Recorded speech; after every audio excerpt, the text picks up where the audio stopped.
Europe 1 Soir Week-end. 19h, 21h, Pascal de la Tour du Pin. Charlotte Dornelas, journaliste au JDD. Bonsoir. Bonsoir Pascal. Ça va Charlotte? Vous êtes en bouclage vous aussi, merci d'être là. Bah ouais, on a Gilles Torres qui dit je suis en bouclage ce soir. Adrien Matou, chef du service politique à Marianne, n'est pas en bouclage. Vous c'est quand? C'est le jeudi? On boucle le mardi soir. Ah non, le mardi soir, vous sortez le jeudi, c'est ça?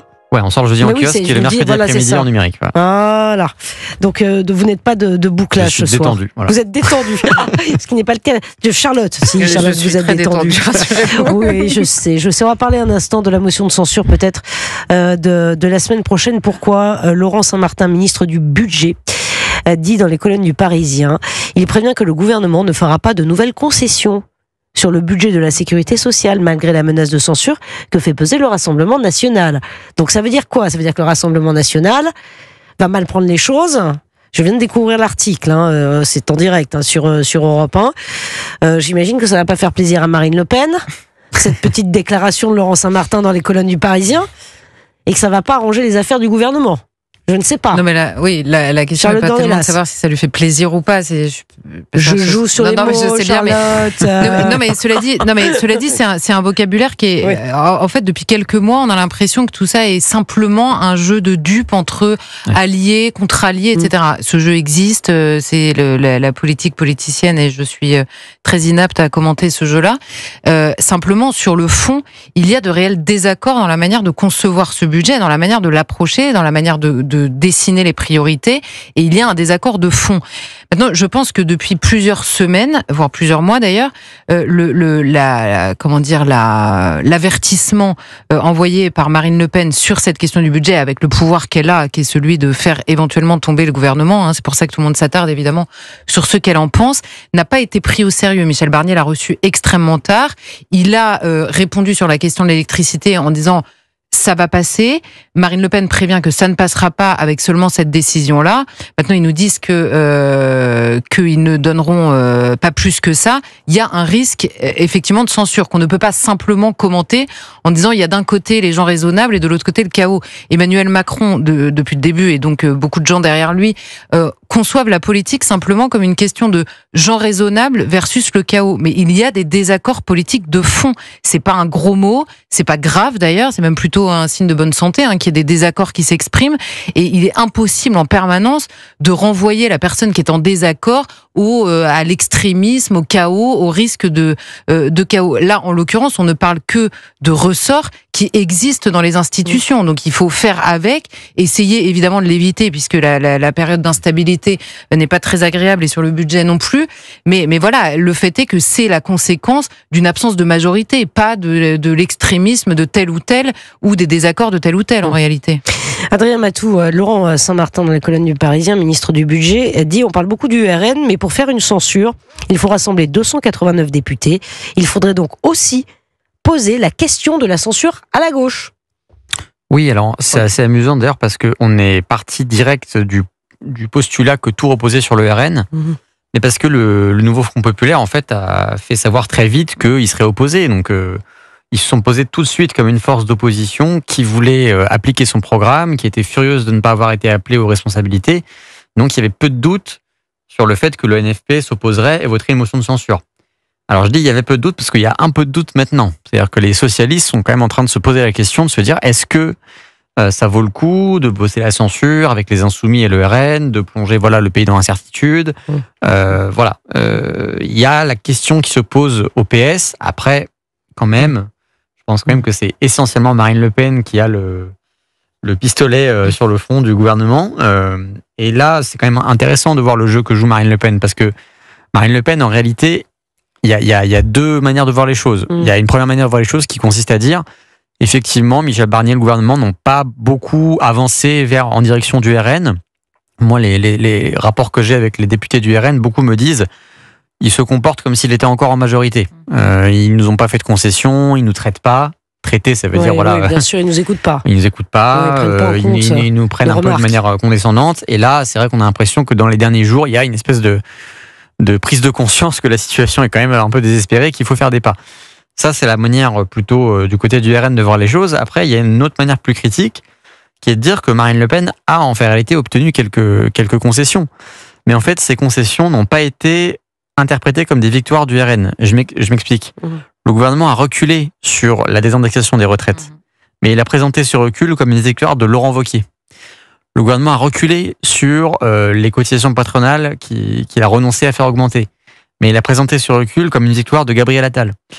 En fait, Michel Barnier, il n'a pas voulu, pour ne pas trop exciter la gauche notamment, dire qu'il faisait des concessions au RN. Donc il a présenté des choses qui étaient réclamées par le RN comme des concessions faites à ses propres partenaires, à Attal, à Wauquiez, au LR, aux macronistes. Sauf que Marine Le Pen, ses électeurs sont très critiques du gouvernement Barnier, ils sont pas du tout allergiques à l'idée d'une censure, donc elle doit montrer qu'elle se bat pour eux, qu'elle veut obtenir des choses, et elle doit obtenir plus que ce qu'elle a obtenu jusqu'à présent. Bon là, le gouvernement dit on arrête là, c'est une espèce de poker menteur, on verra si le RN va se dire finalement on a obtenu suffisamment. Marine Le Pen s'est tellement avancée ce vendredi sur ce qu'elle exigeait du gouvernement que là je la vois mal lundi dire finalement c'est assez, on va être responsable et pas voter la censure. Et cette semaine Michel Barnier a alerté contre le risque de tempête, c'est le mot qu'il a utilisé, si le budget n'était pas voté. Au-delà de la motion de censure, et Laurent Saint-Martin dit l'absence de budget, c'est du perdant. C'est perdant sur le choc financier à court terme sur les marchés. On parle même de 3,5 milliards de sanctions financières immédiates et 20 milliards d'ici 5 ans. Donc ça coûterait très cher à la France. C'est-à-dire que, c'est vrai, Charlotte Dornelas ont parlé, chacun a le droit d'émettre ses opinions. C'est une certitude. Mais la France en a-t-elle les moyens aujourd'hui? Je pousse un peu le bouchon. Mais le problème, c'est que la question, elle se pose en termes politiques et il n'y a pas de débat, on va dire, dans la population. Et la manière dont les électeurs se positionnent par rapport à ce que font leurs chefs de parti ou leurs représentants est beaucoup plus politique que budgétaire. Le débat, il est pas accessible. Alors, en tout cas, moi, je vais pas commenter la question budgétaire. J'en suis absolument incapable. C'est pas la question budgétaire. Je dis que la France, le budget n'est pas voté. Et pardon, dans une situation dramatique. La réponse qui est faite, c'est le budget de l'année précédente va s'appliquer. Et donc, c'est pour ça que je faisais cette introduction sur le terrain politique, parce que personne ne pourra faire comprendre aux électeurs à la fois de gauche ou du Rassemblement national que nous avons des gens responsables au gouvernement qui donnent des leçons à Marine Le Pen en l'occurrence ou à la gauche qui voterait la censure également sur le dérapage budgétaire. Ils n'ont pas été au pouvoir quand ce dérapage a eu lieu. Donc politiquement, c'est assez inefficace, me semble-t-il, comme argument pour aller convaincre des gens qui, eux, souhaitent la censure pour des raisons beaucoup plus politiques que budgétaires. C'est ça que je voulais dire, c'est que l'argument politiquement, il est inepte dans la mesure où ce sont précisément les gens qui se sont succédés au gouvernement, puisque c'est exactement ce qu'est aujourd'hui le gouvernement, hein, c'est cette fameuse alliance de la droite et du centre qui est au gouvernement depuis des années et qui porte donc une responsabilité politique dans la situation qu'ils sont en train de vouloir mettre sur le dos de ceux qui éventuellement censuraient. Politiquement, c'est inefficace absolument, ça j'en suis persuadée. Ouais, ça ne marche pas. Et du coup, motion de censure la semaine prochaine. Adrien Matou. Prenez les paris. Si j'avais à parier, je parierais sur ça, mais je parierais pas ma maison. Oui. C'est-à-dire que tout est possible. Oui, tout est possible. Mais s'il y a motion de censure, concrètement, il se passe quoi?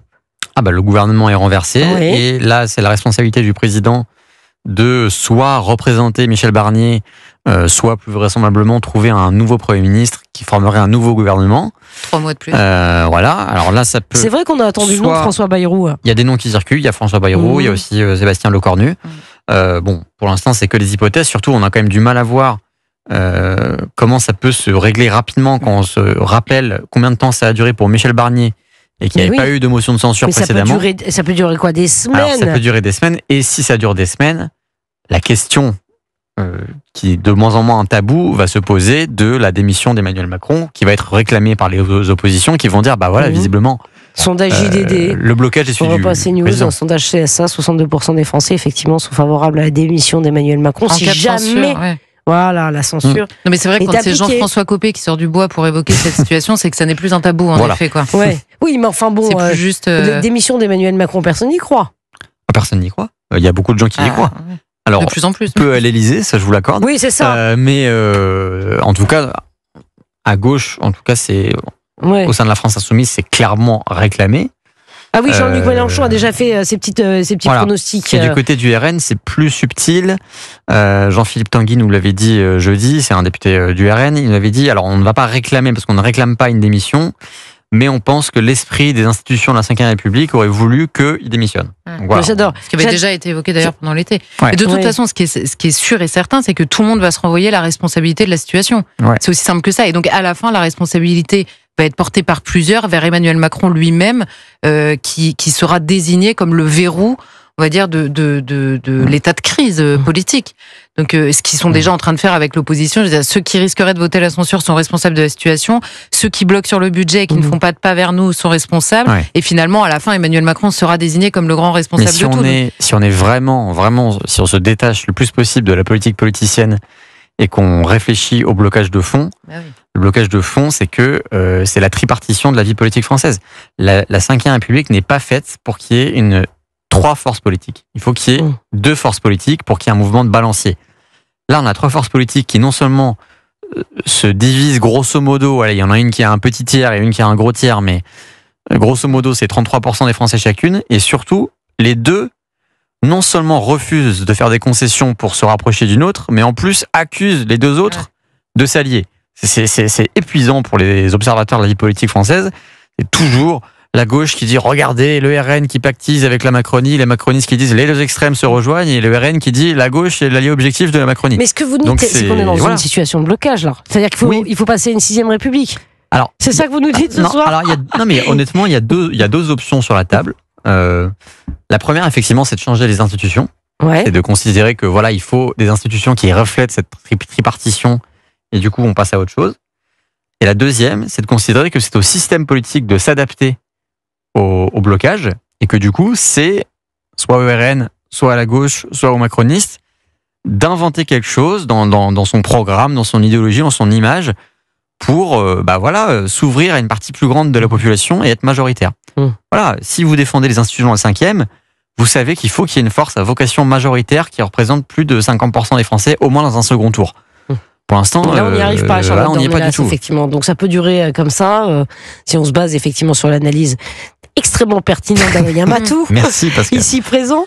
Mais c'est vrai, et ça va continuer comme ça indéfiniment. Non, mais quel levier a-t-on à disposition ? En fait, on a un peu la mémoire courte même dans le commentaire, parce qu'on a fini les législatives. Après la dissolution, devant les résultats, on a tous fini en se disant il y a un blocage de facto, puisqu'il n'y a que des minorités aujourd'hui à l'Assemblée, et on voit bien que le gouvernement qui a été nommé, en termes de poids politique, il est faible, évidemment, aujourd'hui, dans ce